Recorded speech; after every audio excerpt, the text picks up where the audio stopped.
Hello बच्चों, तो कैसे हो आप सब बच्चों। आज की क्लास में हम कवर करेंगे हमारे बिजनेस स्टडीज क्लास 11th का नया चैप्टर, जिसका नंबर है चैप्टर नंबर 10 और इस चैप्टर का नाम है internal trade. So let's begin.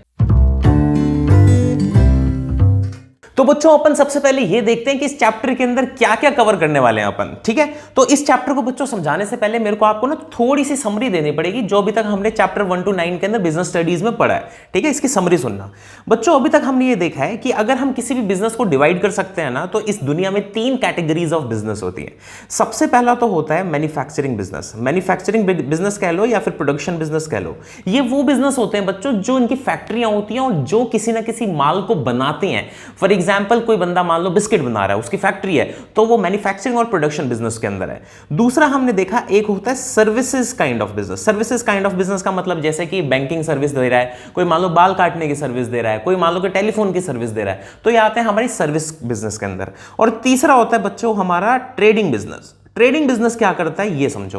Trading business बच्चों इन दोनों से चीजें खरीदता है और उसको ना मार्केट में बेचने का काम करता है। तो यानी अगर हम बात करें ट्रेडिंग बिजनेस क्या है, ट्रेडिंग बिजनेस का मतलब है कुछ खरीदो और उसको किसी और को बेच दो। यानी खरीदना बेचना, खरीदना बेचना, खरीदना बेचना, इस प्रोसेस को हम बोलते हैं ट्रेडिंग बिजनेस। इसलिए आपने देखा होगा शेयर मार्केट को अपन ट्रेडिंग बोलते हैं। क्यों? क्योंकि वो शेयर हमने बनाई नहीं है, हम तो सिर्फ किसी और से शेयर खरीद रहे हैं और जब हमें लग रहा है प्रॉफिट हो गया तो हम किसी और को बेच रहे हैं। तो इसलिए हम शेयर को बच्चों ट्रेडिंग बिजनेस बोलते हैं। बात समझ में आई? तो बच्चों अब आप इसकी एक सीक्वेंस समझो। सर्विसेज को कर दो साइड एक बार। ठीक है, तो हम दो फोकस किस पे करने वाले हैं, एक तो मैन्युफैक्चरिंग और एक ट्रेडिंग बिजनेस पे। अब इसकी सीक्वेंस देखना। होता क्या है कि मैन्युफैक्चरिंग वाले जो बिजनेस होते हैं ना बच्चों, उनके पास ना इतना ज्यादा टाइम नहीं होता कि वो हर कस्टमर को जाके माल बेच सके। अब आप मेरे को एक चीज बताओ, पार्ले जी की कहीं ना कहीं फैक्ट्री लगी हुई है बिस्किट की। अब वो हम जैसे लोगों के पास घर पे थोड़ी बेचने आएगा बिस्किट को, सीधी सी बात है। तो इसलिए बच्चों क्या होता है, जो मैन्युफैक्चरिंग बिजनेस है ना, इनको ना कुछ ऐसे बिजनेस की जरूरत पड़ती है जो फाइनली इनका माल कस्टमर तक पहुंचाएंगे। क्या ये बात समझ में आती है? तो मैं यहां पे एक सीक्वेंस बना देता हूं। मैन्युफैक्चरिंग क्या करता है, अपना माल ट्रेडिंग बिजनेस को बेचता है, और ट्रेडिंग बिजनेस क्या करता है, आगे फाइनल कस्टमर तक माल को पहुंचाता है। इतनी बात समझ में आती है? ठीक है जी। अब देखो बच्चों, अपन ट्रेडिंग बिजनेस पे फोकस करते हैं। ठीक है, ट्रेडिंग बिजनेस के अंदर भी बच्चों क्या होता है, या तो माल विद इन का कंट्री बेचा जाएगा, जैसे कि मान लो इंडिया के अंदर माल बना और उसको इंडिया के अंदर ही बेच दिया, तो एक तो ये काइंड ऑफ ट्रेडिंग बिजनेस होता है। दूसरा क्या होता है कि इंडिया के अंदर माल बना पर आपने उसको यूएसए के अंदर बेचा। ठीक है, तो दो काइंड ऑफ ट्रेडिंग बिजनेस होते हैं। सबसे पहले इंडिया का माल इंडिया में बेच दिया, दूसरा होता है इंडिया का माल यूएसए में बेच दिया। तो इसका मतलब बच्चों हम ट्रेडिंग बिजनेस को दो कैटेगरीज में डिवाइड कर सकते हैं। सबसे पहला तो होता है इंटरनल ट्रेड। इंटरनल ट्रेड का मतलब इंडिया का माल इंडिया में बेचा। दूसरा होता है बच्चों एक्सटर्नल ट्रेड। एक्सटर्नल ट्रेड का मतलब यह इंडिया का माल यूएसए बेचा, तो इसको हम बोलते हैं एक्सटर्नल ट्रेड। तो इतनी बात समझ में आ गई? तो बच्चों हमारे जो बिजनेस में हम कवर करने वाले हैं ना, मैं पहले एक बार लिख के दिखा देता हूं यहां पे। एक तो होता है बच्चों इंटरनल ट्रेड और दूसरा होता है एक्सटर्नल ट्रेडिंग। क्या बात समझ में आ रही है? तो बच्चों जो हम इस चैप्टर के अंदर कवर करने वाले हैं ना, वो हम इतना पोर्शन कवर करने वाले हैं कि यानी इंटरनल ट्रेड को हम कवर करेंगे। तो यानी बच्चों को पता ही नहीं होता, पहली बात तो जब कहीं से भी पढ़ते हैं, स्कूल से या कहीं और से पढ़ते हैं, तो उनको पता ही नहीं होता कि हम इस चैप्टर में कवर क्या पोर्शन कर रहे हैं। तो बच्चों हम सिर्फ और सिर्फ इतना पोर्शन कवर करने वाले हैं, इंटरनल ट्रेड को। क्या बात समझ में आ गई? सर एक्सटर्नल ट्रेड हम कब कवर करेंगे? बच्चों नेक्स्ट चैप्टर है इसका, चैप्टर नंबर 11, उसमें हम एक्सटर्नल ट्रेड को टच करेंगे, लेकिन इस चैप्टर में हम इसको टच नहीं करने वाले। क्या इतनी बात समझ में आती है? ठीक है भाई साहब, ये हमें बात समझ में आ गई। अब थोड़ी सी चीज और समझना कि बच्चों इंटरनल ट्रेड भी है ना, वो दो कैटेगरीज में फर्दर डिवाइडेड है। सबसे पहला तो है होलसेल और दूसरा है रिटेल।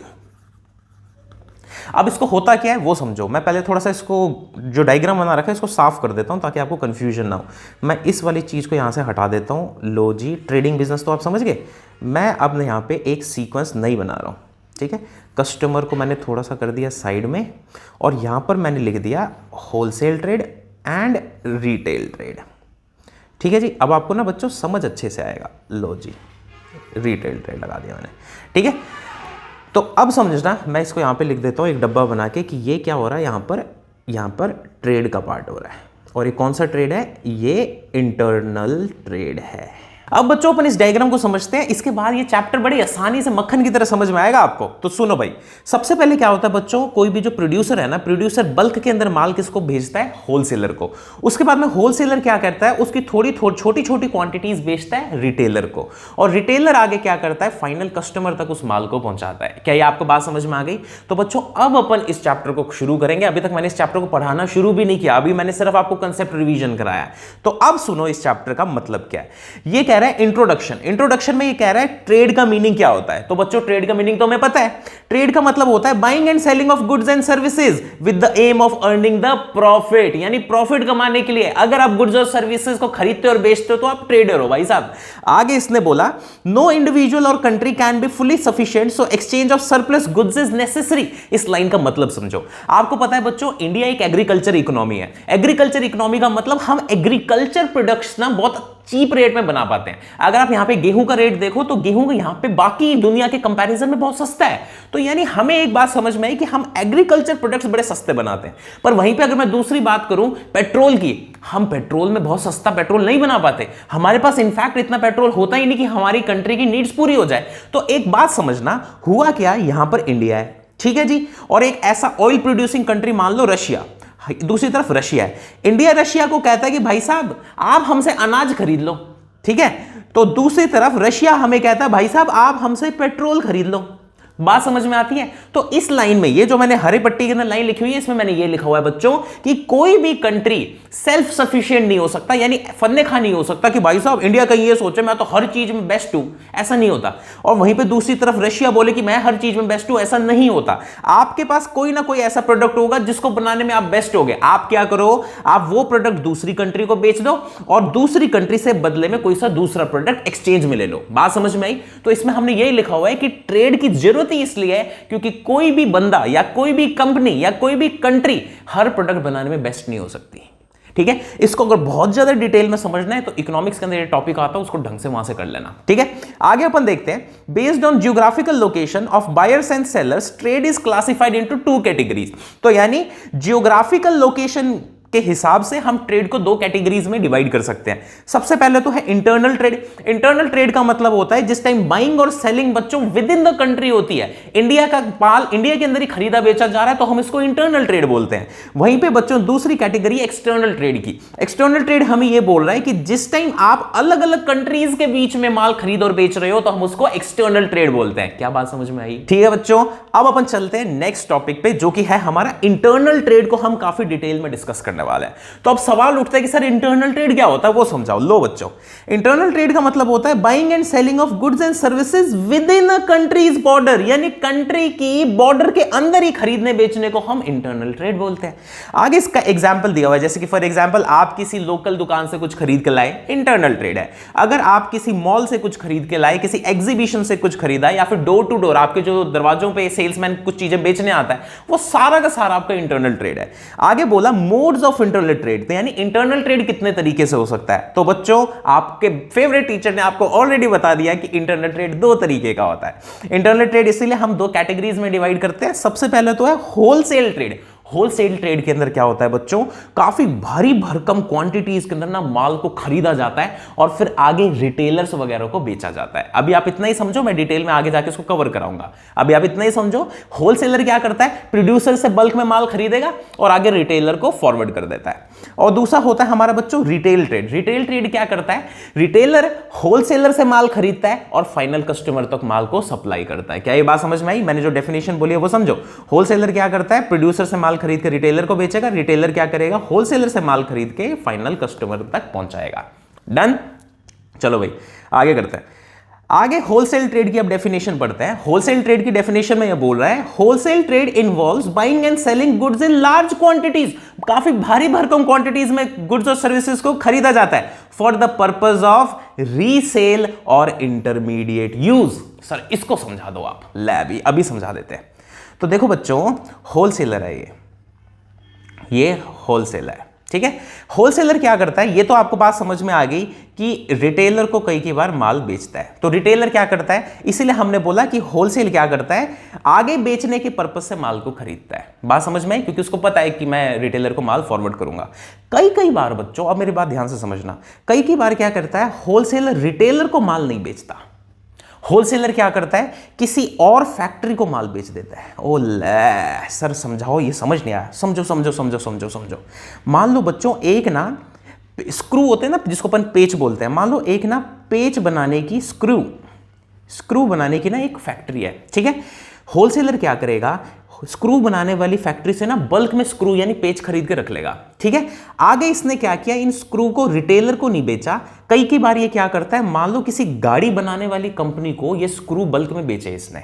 बात समझ में आई। तो इसको अपन बोलते हैं इंटरमीडिएट यूज। इसका मतलब क्या होता है, कई बार होलसेलर माल ऐसी फैक्ट्रीज को बेच देता है कि ये फैक्ट्रियां फर्दर इस माल को किसी और चीज को बनाने में यूज करेंगी। अब एग्जांपल से समझो, हमने पेज खरीदे थे, होलसेलर को बेचे। होलसेलर एक गाड़ी बनाने की फैक्ट्री को माल बेचता है, जिन स्क्रू को यूज करके एक नया प्रोडक्ट गाड़ी बना दी जाएगी, ठीक है। तो बात समझ में आई। तो जरूरी नहीं है होलसेलर सीधा कस्टमर को बेचने के पॉइंट ऑफ व्यू से रिटेलर को माल बेचे। It is not compulsory. कई बार क्या कहता है, इंटरमीडिएट यूज, यानी कई बार बीच में चीजों को यूज करने के पॉइंट ऑफ व्यू से होलसेलर किसी और को माल सप्लाई कर देता है। और आप खुद ही बताओ, क्या फैक्ट्री से सीधा कस्टमर को माल बेचा जाएगा? क्या नहीं सर, कस्टमर को माल नहीं बेचा जाएगा, कुछ और बना दिया जाएगा। फॉर एग्जाम्पल कार बना दी गई। समझ में आई बात। तो होलसेलर के कहीं ना कहीं दो रोल होते हैं। आगे बढ़ते हैं अपन। ये कह रहा है, wholesaler do not sell directly to the final customer. Wholesaler कभी भी डायरेक्टली कस्टमर से डील नहीं करता, पर ये क्या करेगा, रिटेलर को बेच देगा, ऑनलाइन मर्चेंट्स को बेच देगा, या फिर हो सकता है इंडस्ट्रीज या इंस्टीट्यूशंस या कमर्शियल यूजर्स को बेच दे, जो आगे फिर फर्दर कोई और चीज बनाने में, जैसे कि गाड़ी बनाने के अंदर यूज कर सकते हैं चीजों को। बात समझ में आई? हाँ जी सर। आगे सुनो। They act as link between manufacturers and retailers, यानी होलसेलर मैन्युफैक्चरर और रिटेलर के बीच में लिंक का काम करता है। ये वाली बात भी समझ में आई। अब क्या होता है बच्चों, मैंने ना आपसे ऑफलाइन भी जब कई बार पढ़ाया है, तो मेरे सामने ना एक बच्चों का डाउट आता है। बच्चों को डाउट ये आता है कि सर, अगर मान लो कोई होलसेलर है, ठीक है, और बाय चांस कस्टमर इसके पास आ जाए और कस्टमर बोले कि भाई साहब मैं आप ही से खरीदना चाहता हूं, मैं रिटेलर से नहीं खरीदूंगा। कई बार आपने देखा होगा ना, कुछ ऐसी दुकानें होती हैं शहरों के अंदर जो काफी सारी टॉफीज और चॉकलेट्स रख के बैठी होती हैं, जो होलसेलर का काम करती हैं। हम कई बार डायरेक्टली उसकी दुकान पे चले जाते हैं, हम उससे टॉफी खरीद लाते हैं। अब बच्चा मेरे से पूछता है, सर आप ये बताओ कि इसको हम होलसेल ही मानेंगे या हम इसको रिटेल मानेंगे? तो बच्चों, अगर कस्टमर डायरेक्टली होलसेल की दुकान में खरीद के एक माल खरीदता है ना, तो उसको हम बच्चों होलसेल नहीं काउंट करते, हम उसको रिटेल ही काउंट करते हैं। क्या बात समझ में आई? तो इस कंफ्यूजन को हटा देना कि अगर कस्टमर डायरेक्टली होलसेलर के पास पहुंच के माल खरीद ले, तो वो होलसेल की डील नहीं मानी जाती, उसको हम रिटेल की डील ही काउंट करते हैं। बात समझ में आई? चलो भाई आगे करते हैं। तो इसीलिए देखो बच्चों, होलसेलर जो होता है ना, वो ना एक तरीके से सर्विसेज प्रोवाइड कर रहा है। उसकी कुछ सर्विसेज प्रोड्यूसर्स के काम आती हैं, यानी जैसे वो माल खरीद के ला रहा है, और कुछ सर्विसेज उसकी रिटेलर के काम आती हैं, जिसको वो माल सप्लाई कर रहा है। तो अगर मैं वापस से एक बार डायग्राम पे जाऊं, डायग्राम से आपको और समझ में आएगा कि मैं बोल क्या रहा हूं। होलसेलर ना बच्चों, इसीलिए एक तो प्रोड्यूसर के काम आ रहा है, दूसरा रिटेलर के काम आ रहा है। तो होलसेलर के वजह से ना दो लोगों को फायदा होता है, एक तो प्रोड्यूसर को फायदा होता है, दूसरा रिटेलर को फायदा होता है। तो अब हम ये देखने वाले हैं कि ये फायदे क्या हैं। तो देखो अपन बच्चों सबसे पहले रीड करते हैं कि होलसेलर से प्रोड्यूसर को क्या क्या फायदे होते हैं। आओ जी पढ़ते हैं। सबसे पहला फायदा तो यह है, it facilitates large scale production. Large scale production में मदद करता है होलसेलर। कैसे? देखो भाई साहब, हमने बल्क में प्रोड्यूसर से माल खरीद लिया, तो प्रोड्यूसर का ना माल बेचने की टेंशन नहीं है। क्यों? क्योंकि वो टेंशन हमारी या होलसेलर की है। तो इसलिए क्या हुआ कि जो प्रोड्यूसर है ना, वो लार्ज स्केल में प्रोडक्शन कर सकता है। आगे पॉइंट नंबर सेकंड कह रहा है, bearing the risk. Bearing the risk का मतलब ये है, प्रोड्यूसर से हमने माल खरीद के अपने गोदाम में रख लिया।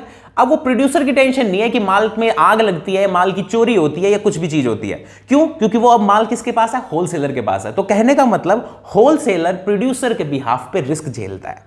आगे बच्चों ये बोल रहे हैं फाइनेंशियल असिस्टेंस। फाइनेंशियल असिस्टेंस का मतलब ये है, अपन होलसेलर है, अपन प्रोड्यूसर से जब बच्चों माल खरीदते हैं ना, तो अपन उसको कैश में पेमेंट करते हैं। तो इस वजह से क्या होता है, प्रोड्यूसर को कैश की कभी भी दिक्कत नहीं आती। तो इसलिए हमने बोला फाइनेंशियल असिस्टेंस के अंदर मदद करता है, क्योंकि जो होलसेलर है वो प्रोड्यूसर को कैश में पेमेंट करता है। आगे एक्सपर्ट एडवाइस। एक्सपर्ट एडवाइस कैसे है वो समझो। अपन होलसेलर है, ठीक है, जो प्रोड्यूसर है वो अपनी फैक्ट्री के अंदर माल बना रहा है। क्या ये बात समझ में आई? अब देखो बच्चों, होलसेलर है ना, होलसेलर कहीं ना कहीं डायरेक्टली कस्टमर की ना भावनाओं को समझ पाता है, क्योंकि अपन मार्केट में बैठे हैं, ठीक है। जो प्रोड्यूसर है, प्रोड्यूसर अपनी फैक्ट्री में बैठा है, प्रोड्यूसर को कुछ नहीं पता है कि कस्टमर क्या चाहता है। अपन लोग और रिटेलर, होलसेलर और रिटेलर कहीं ना कहीं डायरेक्टली मार्केट में बैठा है और उसको पता है कि कस्टमर को क्या चाहिए। तो इसीलिए क्या होता है कि ना जो होलसेलर है वो मार्केट की कंडीशन समझता है, वो कंपटीशन समझता है कि मार्केट में क्या चल रहा है। तो हम लोग ना प्रोड्यूसर की मदद कर पाते हैं उसको बता के कि भाई साहब ऐसा बिस्किट का पैकेट नहीं चलेगा, आपको क्रीम वाला बिस्किट का पैकेट बनाना पड़ेगा। भाई साहब आप जो पैकिंग दे रहे हो ना, वो पैकिंग तो हमारे पास जब तक पहुंचती है वो फट जाती है, पैकिंग चेंज करो। तो वो सारे जो आइडियाज है ना वो हम देते हैं प्रोड्यूसर को, ठीक है। आगे बच्चों बोल रहे हैं it helps in marketing function. Marketing में क्यों मदद करता है? आपने कई बार देखा होगा टाटा या महिंद्रा इन गाड़ियों के ऐड आते हैं, उन गाड़ियों के ऐड में पता है क्या लिखा होता है? नीचे एक पट्टी लिखी होती है, जितने भी होलसेलर होते हैं ना इन गाड़ियों के, वो मिल के पैसा इकट्ठा करके ऐड छपवाते हैं। अब इसको समझो, प्रोड्यूसर फैक्ट्री में बैठा है, ठीक है, और हमारे पास प्रोड्यूसर का माल पड़ा है। हम क्या करते हैं, जैसे 10-15 होलसेलर साथ में आए और हमने पार्ले जी का ऐड दे दिया, तो इससे वजह से क्या होता है, जो होलसेलर है ना वो मार्केटिंग के अंदर एक तरीके से मदद करता है। आगे बोला गया facilitates production continuity. Facilitates production continuity को ऐसे समझो, प्रोड्यूसर है, प्रोड्यूसर ने बहुत सारा माल बना के अपनी फैक्ट्री में रखा हुआ है, ठीक है। अब जब तक उसकी फैक्ट्री में से माल हम उठाएंगे ही नहीं, तब तक वो नया माल नहीं बना सकता। बात समझ में आ रही है? क्योंकि उसका गोदाम तो भरा हुआ है। तो हम जैसे होलसेलर्स की वजह से हम जब वो फैक्ट्री से माल उठा लेंगे ना बच्चों, इस वजह से उसकी फैक्ट्री कंटिन्यू चलती जाएगी। बात समझ में आई? तो होलसेलर क्या करता है, होलसेलर प्रोड्यूसर की मदद करता है ताकि कंटिन्यू वो अपना माल बनाता रहे। हम प्रोड्यूसर को बोलते हैं भाई साहब आप माल बनाओ, आप माल को स्टोर करने की टेंशन मत लो, हम आपके गोदाम में से माल उठा लेंगे, आप टेंशन मत लो। क्या ये बात समझ में आई? अगली चीज स्टोरेज। स्टोरेज तो आपको समझ में आ गया कि हम अपने गोदाम के अंदर माल स्टोर करके रखते हैं, जो प्रोड्यूसर की टेंशन नहीं होती, तो करके ये स्टोरेज की फैसिलिटी मिल गई। ठीक है बच्चों, ये सारे हमने वो काम किए जो प्रोड्यूसर को होलसेलर सर्विसेज दे रहा है। अब हम देखते हैं services by wholesaler to retailer, यानी हम रिटेलर को कौन सी सर्विस दे रहे हैं। तो आओ जी वो पढ़ लेते हैं। सबसे पहली availability of goods. Availability of goods का मतलब ये है कि ना रिटेलर एक गांव के अंदर बैठा है या किसी छोटे शहर में बैठा है, कहीं पे भी हो सकता है, तो हमारी वजह से उस तक माल पहुंच पा रहा है। तो यानी अवेलेबिलिटी ऑफ गुड्स में आपने यही लिखना है कि भाई साहब होलसेलर एक ऐसा पर्सन होता है जिसकी वजह से रिटेलर तक कंटिन्यू माल पहुंच पा रहा है और अलग अलग वैरायटी का माल पहुंच पाता है। जैसे फॉर एग्जांपल आपने देखा होगा परचून की दुकान पे अलग अलग कंपनी के ब्रांड के बिस्किट के पैकेट पड़े होते हैं। ऐसा क्यों हुआ? क्योंकि होलसेलर सप्लाई कर रहा है उस चीज की। बात समझ में आई? अगला मार्केटिंग सपोर्ट। मार्केटिंग सपोर्ट को ऐसे समझो, मैंने अभी आपको पहले बताया था कि काफी सारे होलसेलर मिलके एक एड छाप देते हैं, ठीक है। तो इससे क्या होता है, प्रोड्यूसर को तो मदद मिली, रिटेलर को भी मदद मिली, क्योंकि रिटेलर को माल बेचने में ज्यादा अब जोर नहीं आएगा।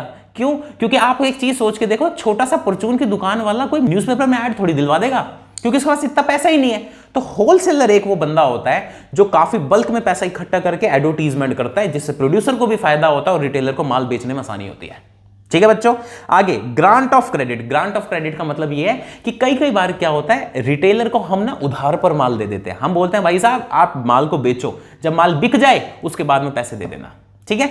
तो उसको उधार पे माल बिक जाता है। आगे स्पेशलाइज नॉलेज। स्पेशलाइज नॉलेज का मतलब समझो, होलसेलर जो है ना, होलसेलर एक मोटा सेठ आदमी है, इसके पास ना अगर कोई सी नॉलेज है, जैसे मान लो एक छोटी दुकान वाला बंदा आया अपने पास, उसने हमसे बोला कि भाई साहब साबुन दो, ठीक है।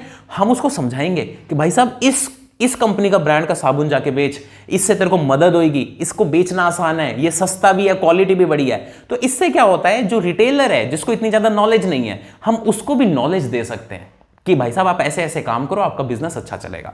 ठीक है बच्चों, उसके बाद में रिस्क शेयरिंग। रिस्क शेयरिंग कैसा होता है, हमारे पास बल्क में माल पड़ा है, हम छोटी छोटी क्वांटिटीज में रिटेलर को माल दे रहे हैं। इस वजह से क्या हुआ है, रिटेलर की टेंशन नहीं है माल खराब हो जाए या फिर माल जल जाए। क्यों? क्योंकि मेजर स्टोरेज का रिस्क किसके पास है, वो होलसेलर के पास है। क्यों? उसके पास तो छोटी छोटी क्वांटिटीज में जा रहा है, तो छोटी छोटी क्वांटिटीज में माल जा रहा है, तो उसको इतनी ज्यादा टेंशन लेने की जरूरत नहीं है। कल को चूहा खा जाए या कोई दिक्कत हो जाए, माल सड़ जाए, वो उसकी टेंशन नहीं है। सबसे बड़ी टेंशन किसकी है, होलसेलर की है। तो बच्चों यहां पर अपने क्या होता है, होलसेलर तक का टॉपिक अपन ने बहुत अच्छे तरीके से कर लिया। अगर आपको कुछ भी डाउट है तो नीचे कमेंट कर देना, और वीडियो कैसी लगी ये बताना मत भूलना, और वीडियो को लाइक करना मत भूलना। अपन मिलते हैं बच्चों नेक्स्ट क्लास में अगले टॉपिक के साथ, रिटेल ट्रेड। तब तक के लिए बाय बाय, टेक केयर।